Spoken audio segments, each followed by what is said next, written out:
Eastern Kentucky communities are bracing for more rain. Officials in Floyd County are keeping a close eye on water levels, with flooding already impacting Archer Park. Governor Andy Beshear says this won't be like the devastating July floods, but they're not taking any chances.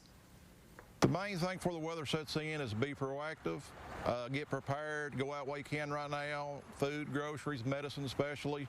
Check on your elderly neighbors, be sure they're okay. Fire, rescue, and EMS crews are on standby, ready to respond if needed.